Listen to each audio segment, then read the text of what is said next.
Unfiltered Improv. Full-flavored comedy from Toledo and beyond.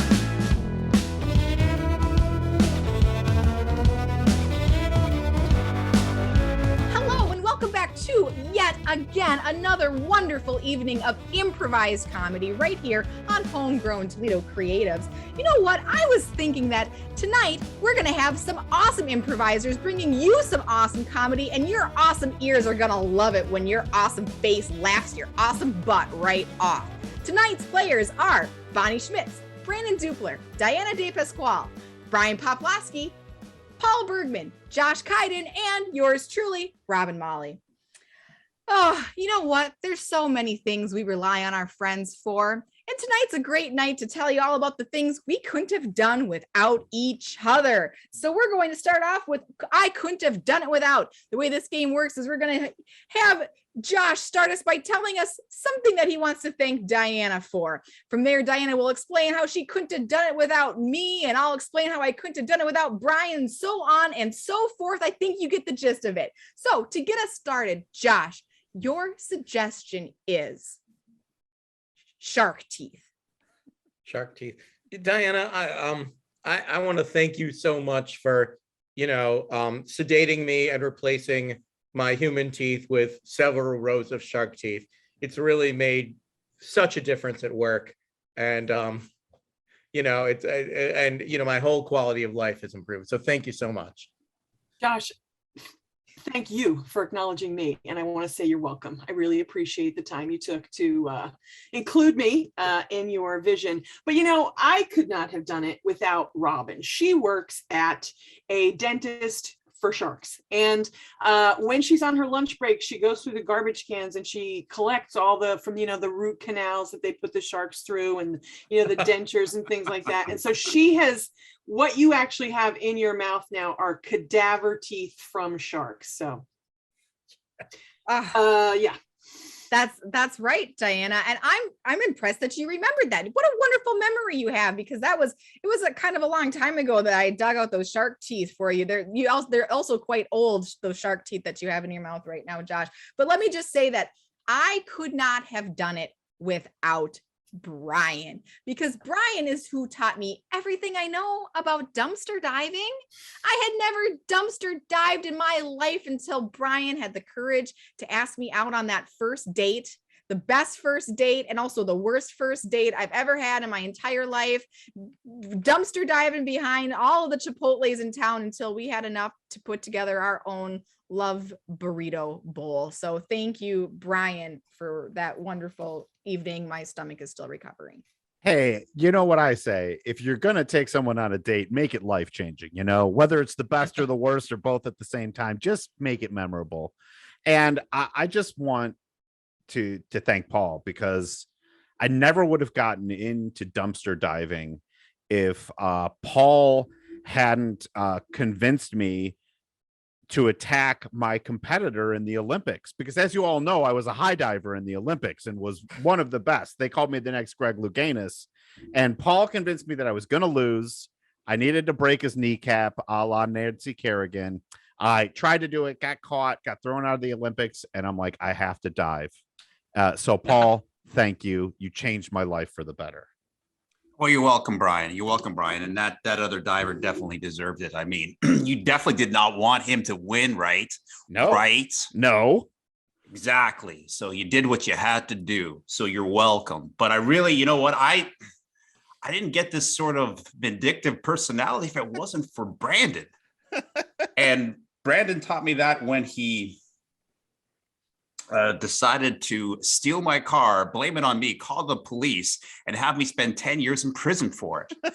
So that's how bitter I got, which led to my recommendation to you, Brian. So Brandon, thanks for stealing my car and pinning that crime on myself. Well, Paul, I didn't get the nickname Grand Theft Auto Brandon by just lounging around, just being a normal kid in preschool. No. I have Bonnie to thank for that.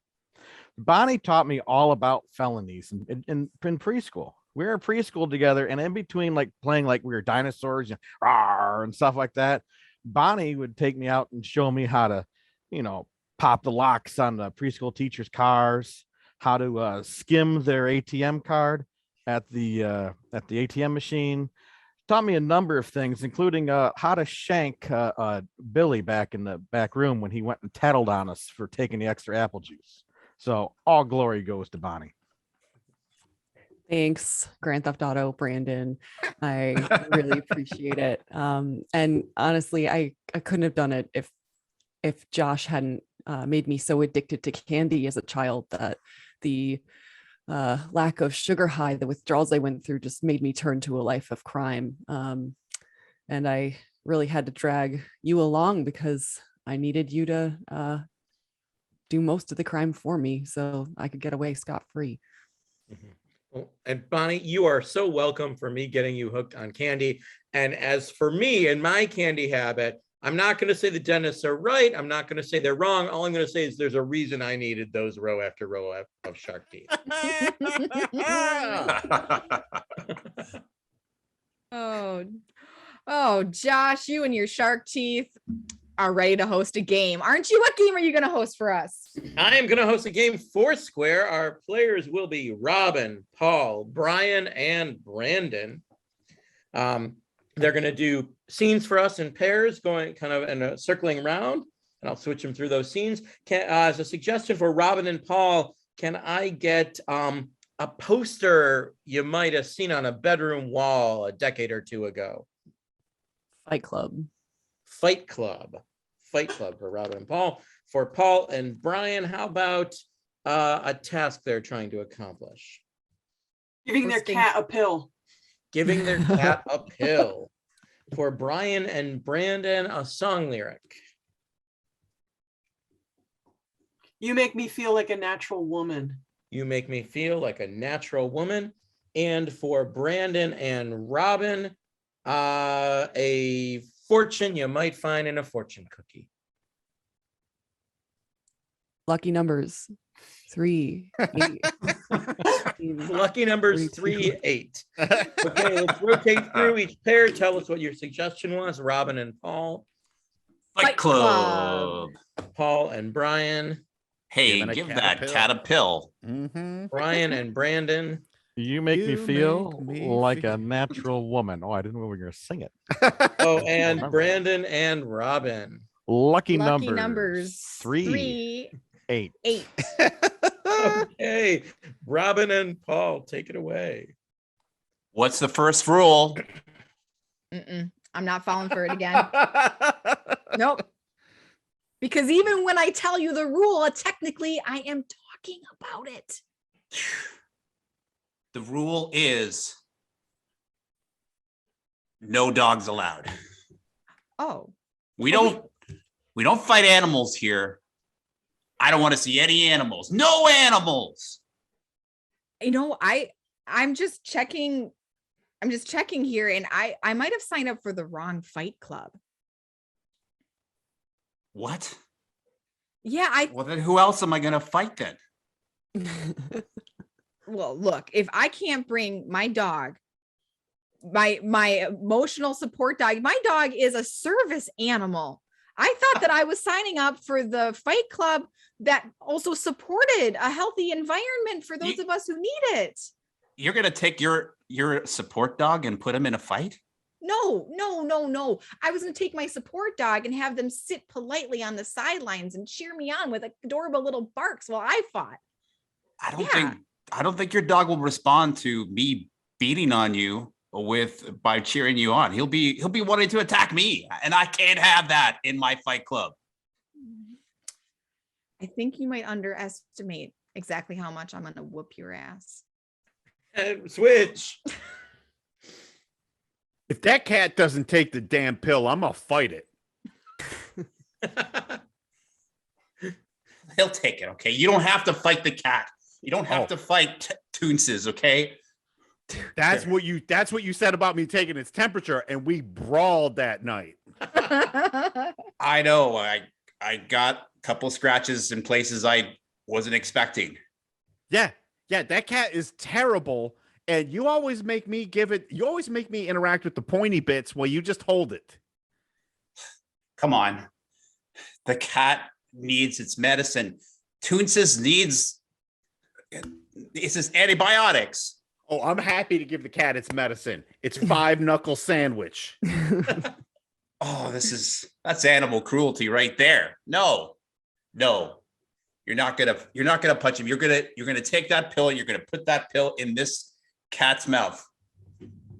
I don't like the way you're bossing me around now. I think I might be fighting a cat and a dude tonight.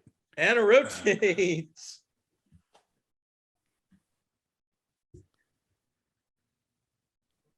Yes, good to see you again. Thanks for letting me come over. I know that, it's kind of awkward. I come over here and sing these songs for you and dance for you like I do, but oh, I know, Deacon Smith, but you make me feel things I haven't felt in a long time. You make me feel things that I have never felt before. Oh, are you just saying that to get more tithes, or are you trying to make a move? Well, no, actually, if anything, it's for the hard candy. But there's other things that I might be interested in, Are you trying to say the candy isn't the only thing that's hard, Deacon Smith? Oh, and rotate.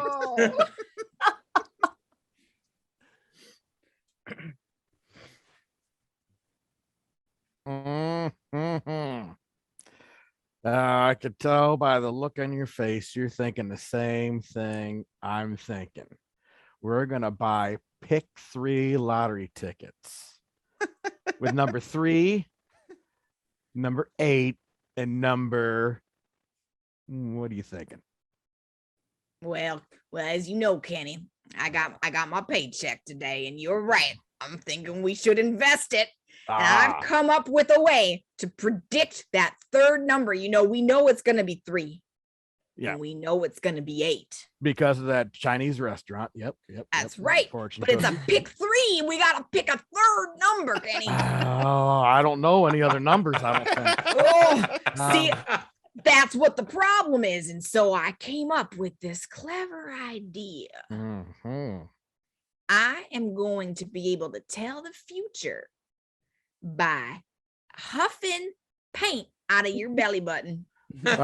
If people could tell the future by huffing paint, I'd be a certified psychic, but I like where this is going. Well, maybe in the future you are a certified psychic. All right. And rotates. Oh, you knocked my eye out. That's right. I knocked your eye out. And my dog didn't even make a single attempt to come eat it up off the floor.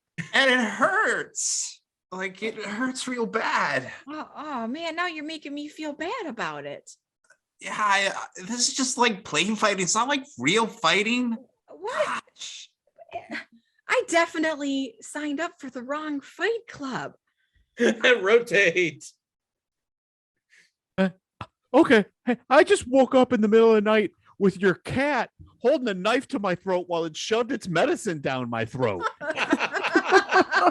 Listen, of course, Toonces did that. What do you mean, of course? That's not normal cat behavior. Listen, when we first moved in together, I said I had a cat, and you said that's not a problem for me. Now, why is this a problem all of a sudden for you? Oh, okay. That's like saying, yeah, we got a third roommate. I'm like, that's fine with that. Split the rent. And the roommate turns out to be Jeffrey Dahmer. You wouldn't see the problem in that situation? Not if Jeffrey, you didn't piss him off. Well, I don't have an opportunity to not piss your cat off because you always make me shove things in it. Wait, that sounds worse. And rotates. I made an outfit out of doilies for you. That's almost as sweet as that Werther's originally gave me last week there, Mrs. Carruthers.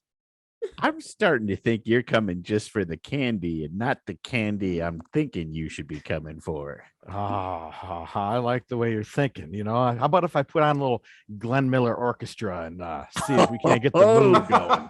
Oh, that's Granny Panty Peeler, my boy. Put that on and I got some schnapps. That's all I got is some peppermint schnapps, but let's get crazy. Oh, yeah. Looks like your Depends are a little saggy there. A little wet there, are you? I had to rotate.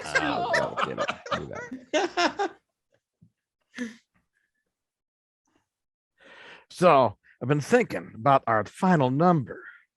How many eyebrows do you have? 2? 2. How many 2. eyebrows do I have? 2. 2 is the next number. That's called logic. I learned that in school. That's called using logic. I like that, Kenny. I like your logic.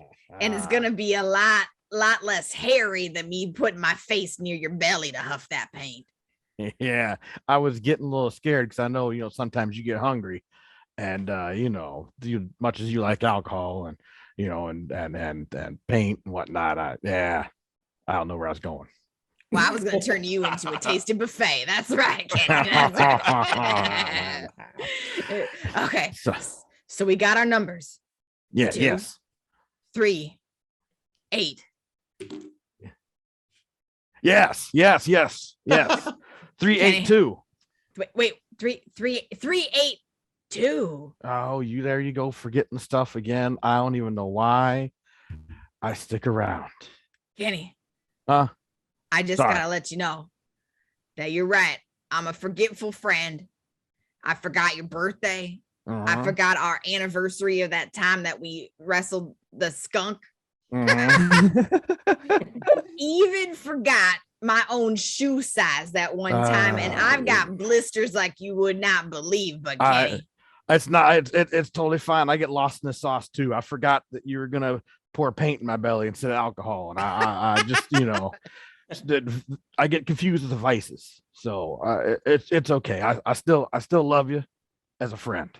well, Kenny, my biggest vice is spending all my paycheck on pick 3 numbers, and I'm just glad that we finally found a 3rd number. Let's go win ourselves some lotto, boy. Oh, let's do it. Game.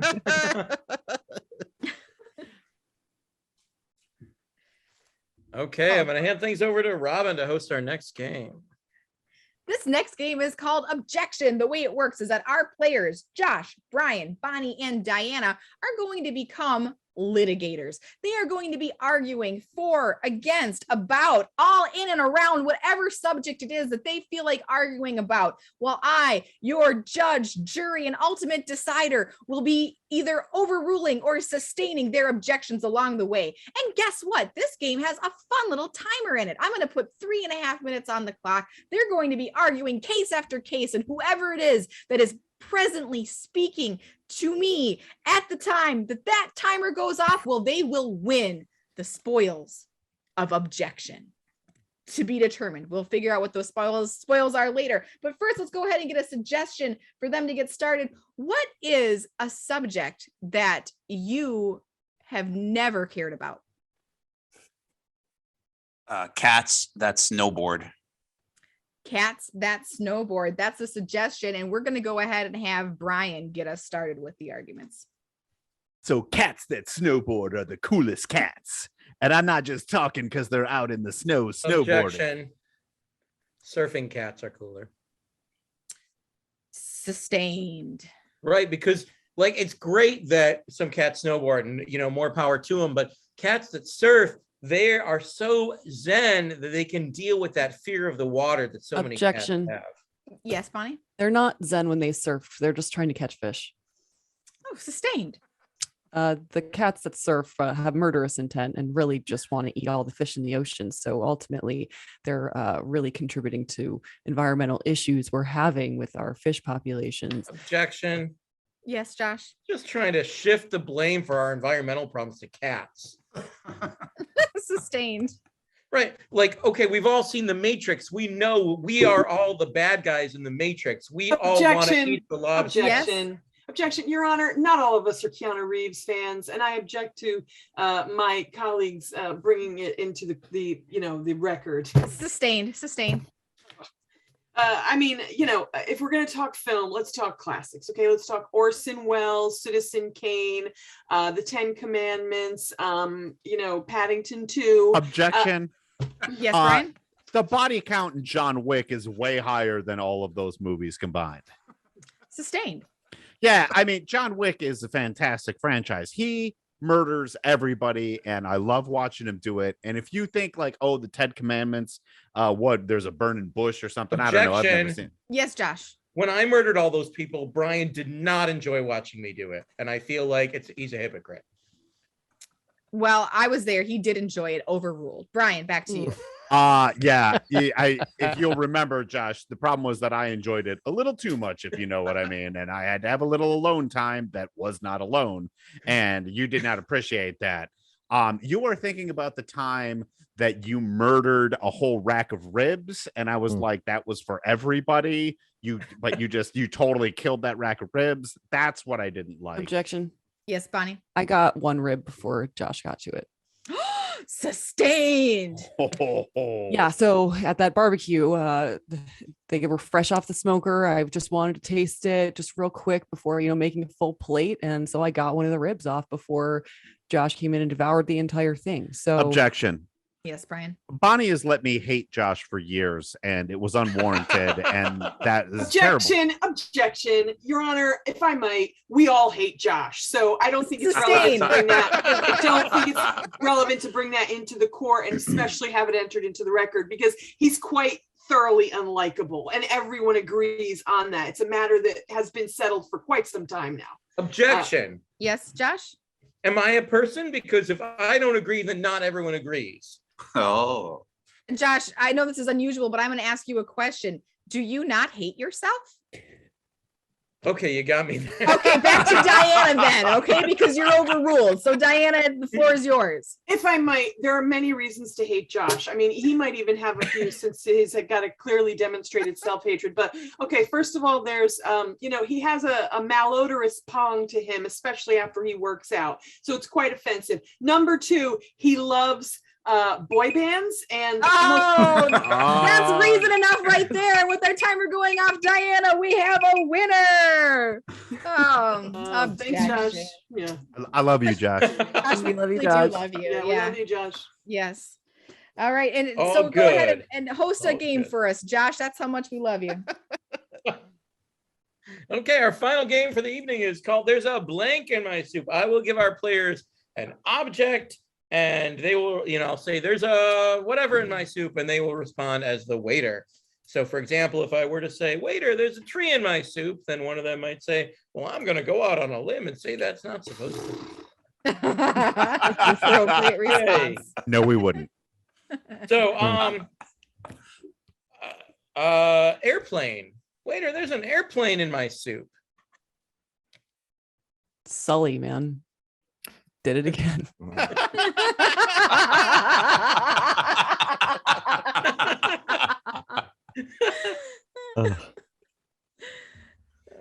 Well, the chef sometimes he just likes to wing it. Well, that's mostly because our soup is never more than 3 ounces of liquid.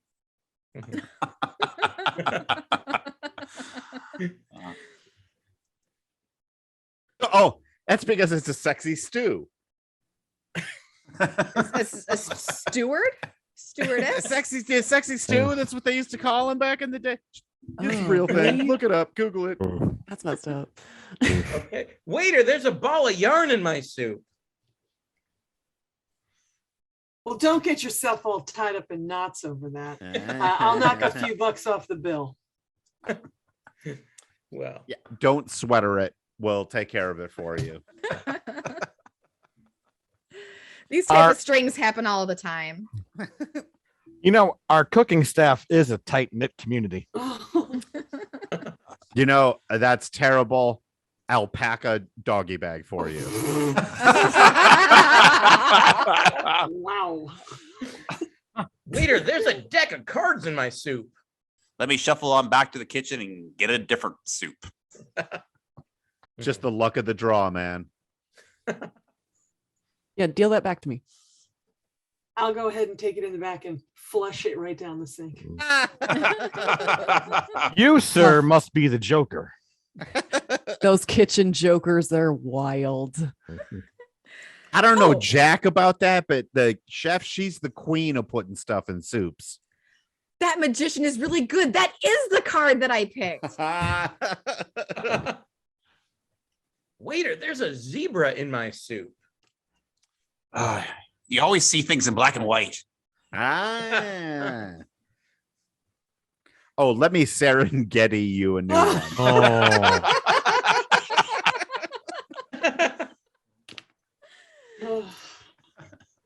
It's actually the horse soup, and it just got a little charred. And finally, waiter, there's a credit card in my soup.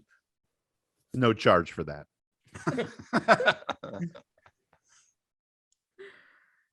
but you wouldn't want to leave home without it, would you? Oh, I meant to remove it quickly, but I didn't do it in time. So I stuck it back in, and then I was supposed to remove it quickly again. Yeah, they say chips go really well with the soup. Mhm, mhm. Well played. Well played. And there you have it, folks. That was our show for the evening. Robin, back to you. Well, chips go good with everything, even more improv. Go ahead and tune in again next week. We know you love listening to us because you're that type of a masochist. All right, we love you, our number one fan. Everybody have a great night. Bye.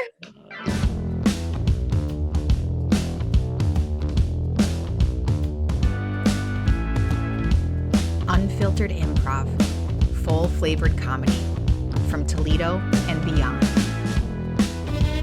Hosted by Robin Molly and Josh Kynan. Editing by Robin Molly. Recorded